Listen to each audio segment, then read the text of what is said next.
Payg'ambarimiz alayhisolatu vassalom aytdilar: agar bir kishi bismillah va tavakkaltu alalloh va la havla va la quvvata illa billah desa, shu ikkita farishta unga yaqinlashadi va uni qo'riqlaydi. Bismillah, ya'ni Allohning nomi ila deganingizda, ular aytadiki, sen Alloh nomi ila Alloh tarafidan hidoyat qilinasan.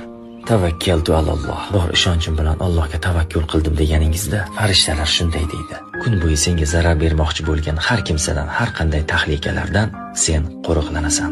Va u kishi la havla va la quvvata illa billah, ya'ni Allohdan boshqa kuch-qudrat yo'q deganida, farishtalar aytadiki, sen kun bo'yi keladigan barcha zararlardan qo'riqlanasan. Bir kishi bularni aytganida, ikki shayton uni kuni bilan qo'rqitishga harakat qilganida, shaytonlardan biri boshqasiga aytadi: hidoyat qilingan, himoya qilingan va qo'riqlangan kimsaga biz qanday zarar bera olamiz?